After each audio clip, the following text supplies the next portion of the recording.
FRISCO, the Dallas Cowboys and DeMarcus Lawrence have themselves a headline-grabbing problem with one another, and yes, the problem belongs to both of them. Here, 20 questions and 20 answers that delve into the problems. And Cowboys Nation hopes some solutions. 1. Is Tank still a Cowboy? His services are Cowboys' property, yes. By virtue of having placed the franchise tag on him, Dallas remains in control. 2. What does Lawrence control? Tank can decline to sign the tender and can decline to offer up his services, which he certainly plans to do for a time.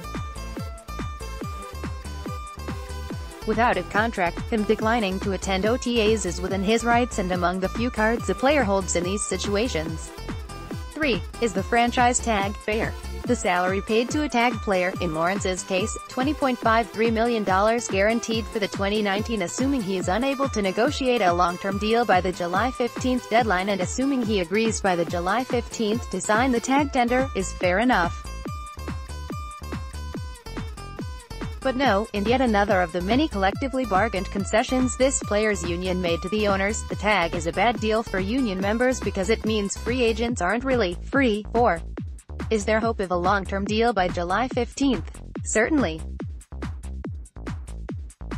There is likely to be a great deal of bad blood between the two sides, yet Cowboys management entered talks 2 weeks ago with such optimism. 5. Is Tank upset? Sure. I think his camp believed the Cowboys when they said they did not intend on using the tag as a weapon, but Tank's side is justified in looking at it that way now. 6. So the Joneses are the bad guys? Not necessarily. That thinking represents a trap into which fans and media too often fall. How do we know what is fair or unfair without knowing what each side is offering, demanding? My sense is that Dallas may have never gotten up to the $20 million a year that I personally found reasonable. But at the same time, what if agent David Cantor is asking for $23 million a year, Khalil Mack range? In this hypothetical case, aren't both sides being unreasonable? Same thing with what really matters most with these big contracts, guaranteed money up front. In 2015, Kansas City pass rusher Justin Houston earned a contract that paid him $52 million in guarantees. On the one hand, shouldn't Tank's guarantee, based on inflation alone, blow that away? On the other hand, the Chiefs are reportedly on the verge of cutting Houston now. His initial deal was billed as being worth $100 million. If this is his end, he'll have actually pocketed $68 million in 4 years. Is that too much? Not enough? Should he be happy with the end result? Should the Chiefs? Who is the bad guy? See, this stuff is complicated. 7. Can another team swoop in and take Tank? Kind of. Dallas owns exclusive negotiating rights to Lawrence until the legal tampering period, which begins March 11th. But at that time, Lawrence can try and negotiate a deal with another club. The Cowboys would have a 5-day window and the right to match such an offer and retain Tank. If they opt to not do so, the winning bid team will have to sacrifice to Dallas 2 first-round picks, this year's and next year's. 8. So if Dallas loses Tank, it automatically gets 2 first-rounders. Actually, a team could call the Cowboys and trade for Lawrence, and give up however little or much it wants to do so. This seems unlikely, in part because the Cowboys truly do want to keep the player. But the longer we go here, the more likely all parties examine all options. 9. If they want him, why is Jerry Jones being so cheap? With the salary cap, the only cheap owners are the ones who don't spend up near the ceiling of $188 million. The Cowboys will spend that in building a roster, it's just a matter of how and where to spend. Tank's contract, like the coming dealings with Dak Prescott, Ezekiel Elliott, Amari Cooper and others, have nothing to do with Jerry's wallet. 10. Is the tag money limiting to Dallas in any way? Yes, in the sense that the $20.53 million counts against the cap right away. You'd hate to have a $20.53 cap hit and no player 11. No player. What do you mean? As with Le'Veon Bell in Pittsburgh last year, a player can protest and never show up. Of course, that'd be $20.53 million he'd never get back. 12. Is there a team chemistry concern in this sort of matter? Absolutely. There will be those in the locker room who are embittered by what some will portray as the Joneses' frugality. There might be others who think Tank should give in for the good of the Pot Boys and friends. And bridging the gap between those two beliefs will be one certainty: the lack of the mood-setting leadership of Tank Lawrence at captain's workouts, at OTAs, maybe even at training camp, will leave a gigantic void. 13. If Tank never shows up, what happens next year?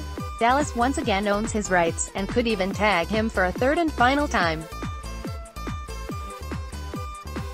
But it'd create an embarrassing position for itself, because that third-year tag means a 144% increase in salary, equaling $29.62 mil for the 2020 season.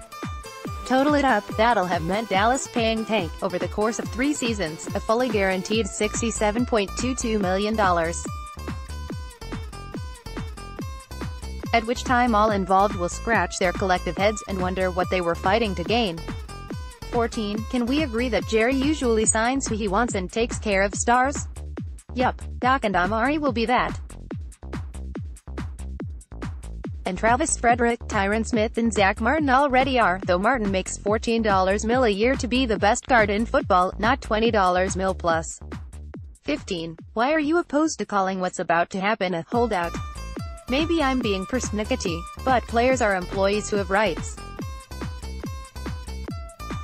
If Lawrence declines to sign the tender, he remains a free agent.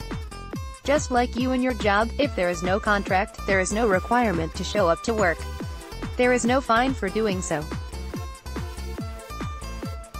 And there is no holdout because the employee isn't holding out any more than the employer is. 16. What about Tank's shoulder? He's played through shoulder problems for years, valiantly, really. Now that shoulder needs surgery. As my 105.3 The Fan colleague Mike Baxick was the first to note, it would be a dastardly power play by Lawrence to threaten to delay this surgery in such a way that it impacts the season. A nasty scenario. Tank unhappily signs the franchise tender on July 15, sets himself up to be paid the $20.53 million. And then informs the club that he'll be having surgery, sometime in the summer, at his pace, whenever he damn pleases. You think this is an ugly scene now? You'd better hope that one doesn't unfold. 17. He could sign on July 15th and play, right? Sure. Sign on July 15th, show up in Oxnard about 10 days later and away we go. And he could play well, as he has for the last 2 seasons, assuming he's already undergone the surgery by then. 18. Is Tank Lawrence worth all this fuss? Worth all this money? Worth is a tricky word. But yes, this is an elite player and a high-character leader, and he's not yet 27 years old, and the Cowboys wouldn't dare deny any of that. 19. Why didn't the Cowboys get after this sooner? Fair question with a simple answer. It is Jerry Jones' fervent belief that deadlines make deals. Furthermore, he thinks that every phone call made is a give-in, that a smart negotiator makes the other guy place the call. But here's the thing, Agent Cantor almost surely holds the same 2 views. So it's wrong to say, Dallas should have engaged in talks as soon as the Cowboys lost in the playoffs, unless you also add, Tank should have engaged in talks immediately, too. Each side views itself as being led by cunning negotiators. Therefore, each side surely believes that deadlines make deals. 20. But really, this should have been easy to do, right? I've seen many people write that.